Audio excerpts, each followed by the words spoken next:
Welcome to Bible Unleashed. Today we're exploring the 10 plagues of Egypt, one of the powerful and remarkable stories in the Bible. Let's begin. Egypt was the most powerful nation on earth. For centuries, no army had been able to break it, no famine had been able to starve it, and no rival civilization had been able to outshine it. Its temples stretched along the Nile for hundreds of miles, filled with gold, incense, and the constant chanting of priests. Its pyramids had already stood for over 1,000 years by the time this story takes place, and its gods, not one, not a handful, but an entire structured pantheon, were believed to govern every single part of existence. The sun rose because a god carried it across the sky. The Nile flooded because a god willed it. The harvest grew, animals gave birth, and the dead crossed safely into the afterlife, all because Egypt's gods were, as far as anyone in that world was concerned, completely and permanently in control. Into this empire came a message unlike anything Egypt had ever heard. A shepherd walked out of the desert and into Pharaoh's court. His name was Moses.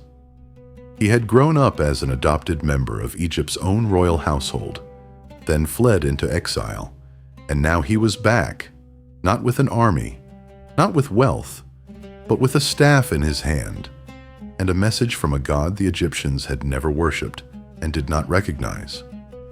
The message was simple: let my people go. Pharaoh's answer was just as simple: no. What followed over the next several weeks was not merely a string of natural disasters, one unlucky event after another. According to the account preserved in the book of Exodus, each of the 10 plagues that struck Egypt was aimed with precision at a specific god the Egyptians worshipped. This was not chaos, it was confrontation. It was, in effect, a sustained and deliberate campaign. One god, largely unknown outside a small enslaved population, systematically dismantling the credibility of an entire empire's religion, one deity at a time. This is the story of how 10 plagues brought 10 gods to their knees, and how the most powerful nation on earth learned, disaster by disaster, that everything it had built its identity around could not save it. To understand why the plagues mattered so much, you have to understand just how deeply religion was woven into daily Egyptian life. This wasn't a culture with a temple on the corner that people visited once a week. Religion in Egypt was the operating system underneath everything else. Pharaoh himself wasn't just a political ruler.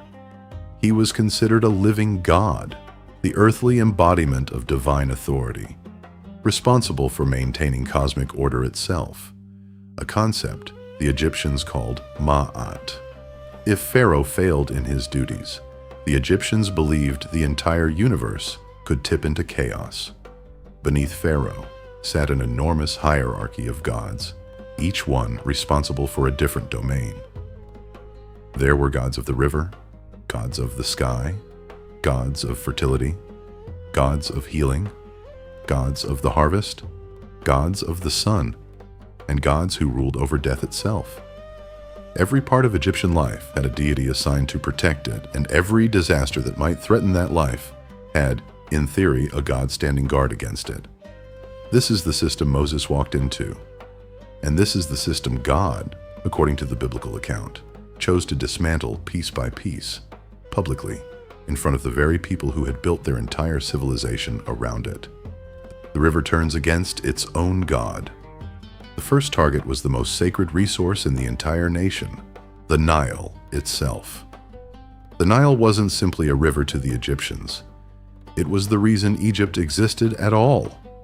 Surrounded on almost every side by desert, Egyptian civilization survived because of a single, predictable miracle. Every year, the Nile flooded its banks and deposited rich black soil across the farmland, soil so valuable the Egyptians called their own country Kemet, meaning the Black Land. Without that yearly flood, there was no food, no economy, and no empire. The Egyptians credited this miracle to their gods. Hapi, often depicted as a rounded, androgynous figure carrying offerings of abundance, was worshipped as the spirit of the Nile's flood, and the river itself was closely tied to Osiris, one of the most important gods in the entire pantheon, whose blood, according to Egyptian mythology, was believed to flow through its waters, giving the land life.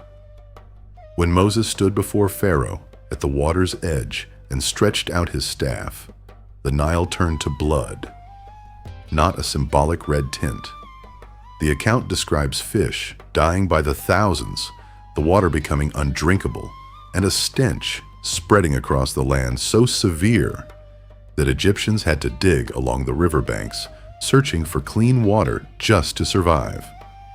This wasn't an inconvenience. It was theological warfare.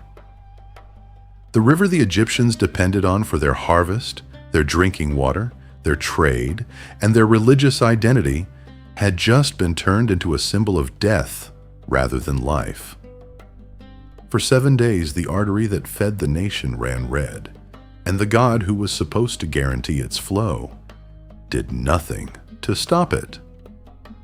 The frog goddess turns against her people.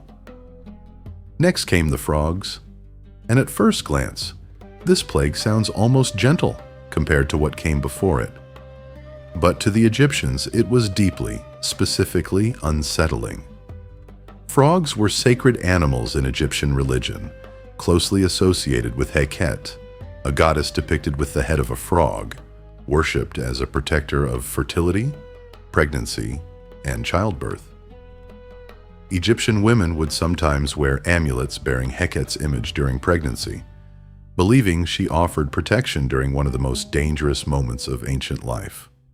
Frogs, in this worldview, were a symbol of blessing, multiplication, and new life.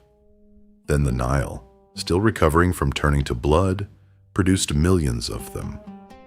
Frogs crawled out of the river in numbers no one could count, filling homes, crawling into ovens, climbing into beds, covering the streets of every city. What was supposed to be a symbol of Heket's blessing became an inescapable, suffocating curse. There's a small, but telling detail in the account. Pharaoh's own magicians were able to replicate the plague. They could make more frogs appear. What they could not do was make them stop. The goddess of fertility, it turned out, could apparently multiply chaos, but she had no power to bring relief.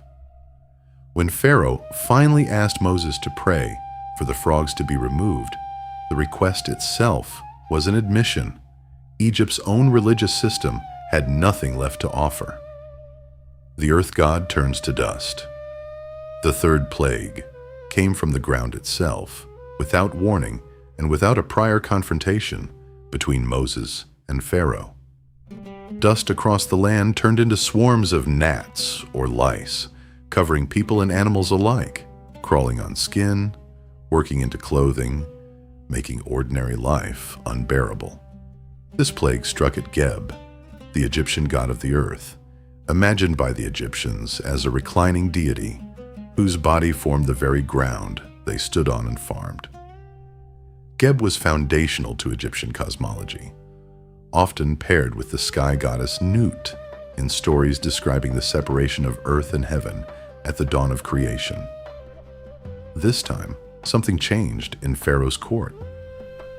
His magicians, who had managed to imitate the first 2 plagues, tried again and failed completely. They could not reproduce this one. And in a moment of striking honesty, they told Pharaoh plainly that they were witnessing the finger of a god beyond their own power to imitate or resist. The very ground Egypt stood on, the god Egyptians believed sustained their fields and their bodies, could not protect a single grain of dust from being turned against them. The scarab god loses control. The 4th plague brought swarms of flies, thick enough to darken the air, biting and relentless, descending on homes, animals, and fields across the land.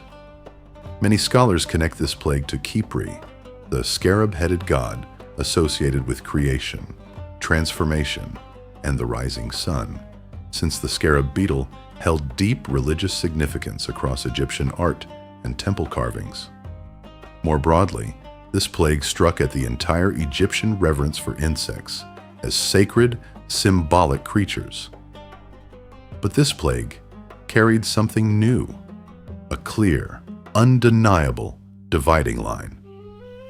For the first time, the account specifies that the region of Goshen, where the Israelites lived, remained completely untouched, while the rest of Egypt was overwhelmed. This was no longer just a disaster that happened to strike a vulnerable population alongside everyone else.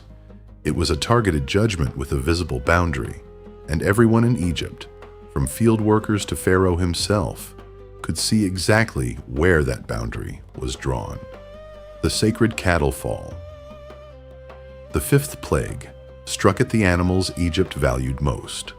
A severe disease swept through the land, killing horses, donkeys, camels, cattle, and sheep, while the livestock belonging to the Israelites remained completely unharmed. This plague confronted two of the most beloved deities in the entire Egyptian religious system. Hathor, often depicted as a cow or as a woman with cow's horns, was worshipped as a goddess of love, motherhood, joy, and protection, one of the most widely venerated deities in Egypt. And Apis, the sacred bull, was treated not merely as a symbol, but as a living vessel. Egyptians believed a specific, carefully chosen bull housed the spirit of a god on earth, and it was raised in luxury, worshipped, mummified, and ceremonially buried when it died. This wasn't abstract theology. Egyptians didn't just paint these gods on temple walls. They kept actual sacred cattle, groomed and protected as physical embodiments of divine presence.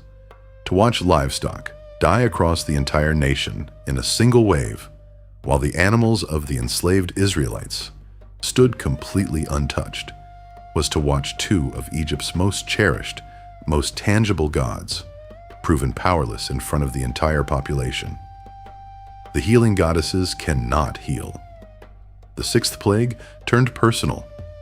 Boils broke out on people and animals throughout the land, so severe and so widespread that even Pharaoh's own magicians, the very men who had tried to match Moses at every previous plague, could not even stand before him. This plague struck directly at Egypt's gods of healing and medicine, Isis, one of the most powerful and widely worshipped goddesses in the entire pantheon, credited with magical and healing knowledge, and Sekhmet, the lion-headed goddess believed to have the power both to bring plague and to heal it. Some traditions also connect this moment to Imhotep, a historical figure later deified as a god of medicine and healing wisdom. If there was ever a single moment for Egypt's healing gods to prove their worth, this was it. Instead, the very priests and magicians who claimed access to Egypt's divine medical knowledge were covered head to toe in sores they had no ability to cure. The gods of healing, when it mattered most, offered no relief at all, not even to their own priesthood. Fire falls from the sky. God's domain. The seventh plague was the most violent yet, and the warning that came before it made the stakes unmistakable. Moses told Pharaoh exactly what was coming and exactly why, giving Egypt one last chance to shelter its people and livestock before disaster struck. Then came the storm. Hail mixed with fire, falling from a sky that had never produced anything like it, destroying crops, shattering trees, and killing any person or animal left out in the open. This plague confronted Nut, the sky goddess believed to arch protectively over the entire earth, swallowing the sun each evening and giving birth to it again each morning, and Seth, the god associated with storms, chaos, and the wild forces of nature. And yet, in the land of Goshen, where the Israelites lived, there was no hail at all. The god of storms, who was supposed to command the sky itself, could not stop a storm being commanded by someone else entirely. Someone with no temple, no priesthood, and no army standing behind him in Egypt. The harvest gods are left with nothing. Whatever crops had managed to survive, the hailstorm did not survive what came next. The eighth plague brought locusts in numbers so overwhelming that the account describes them covering the face of the entire land, blotting out the ground itself, devouring every plant, every tree, everything the hail had left standing. This plague struck once again at Seth in his role as a god associated with crops and wild land. And it struck at Osiris and Renenutet, deities tied directly to agriculture, grain, and the harvest that Egypt's entire economy depended on. Renenutet in particular was worshipped specifically as a protector of the harvest and the granaries where Egypt stored its food supply. For a civilization whose religious calendar, economy, and survival all revolved around a successful harvest, this was catastrophic on a scale far beyond the previous plagues. The gods who were supposed to guarantee Egypt's abundance, generation after generation, had allowed its fields to be stripped completely bare in a matter of hours, with nothing left to protect and nothing left to offer.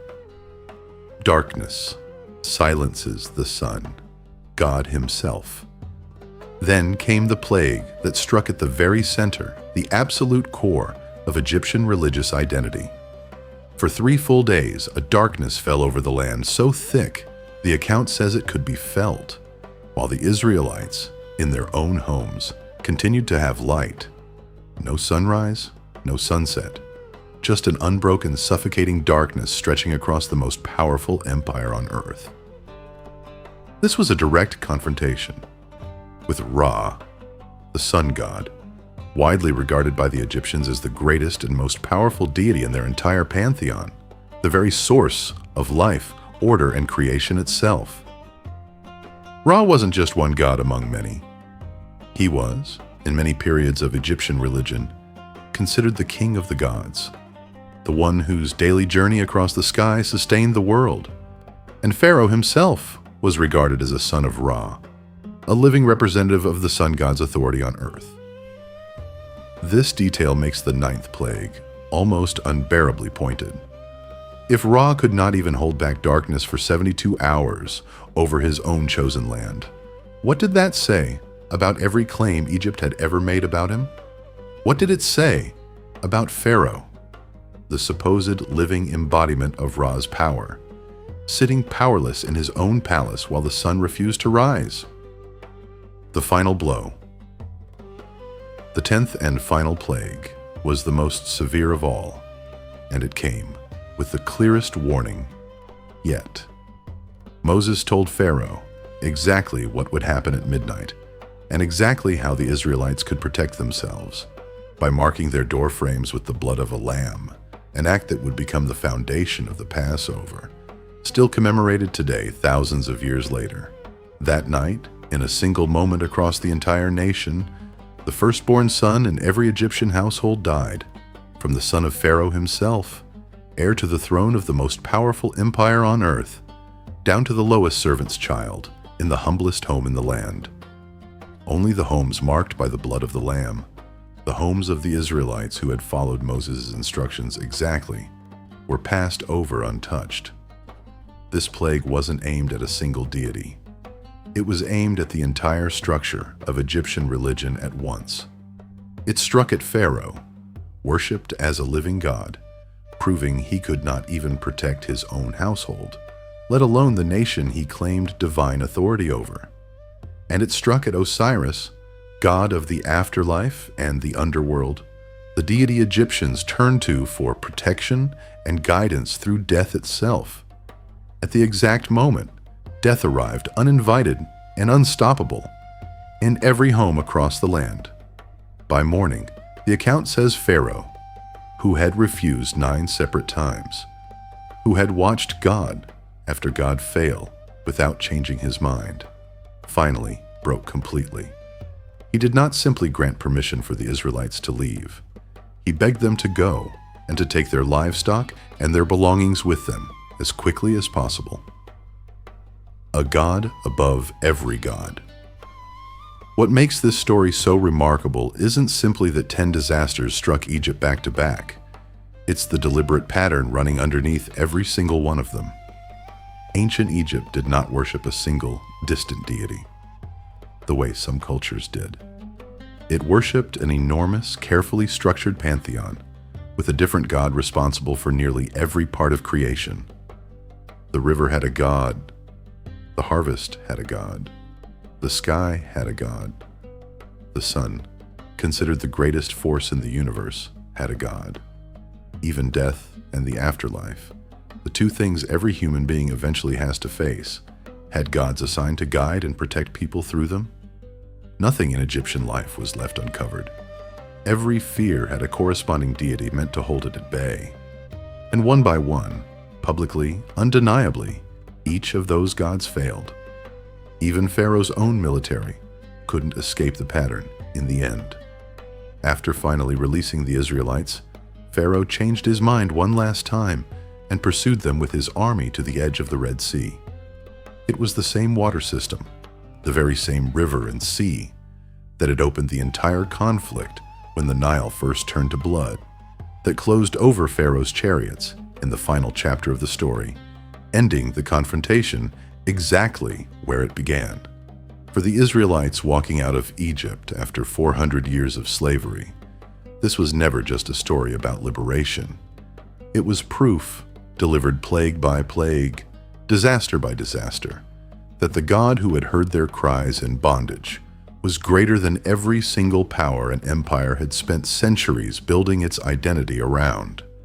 And for the Egyptians left behind, surveying their ruined harvest, their dead livestock, the empty place at the table where a firstborn son used to sit, the message had been written across their land in 10 unmistakable acts. Their gods had names. They had temples that had stood for 1,000 years. They had priesthoods, rituals, and centuries of devoted worship behind them. But when it mattered most, not one of them could stand.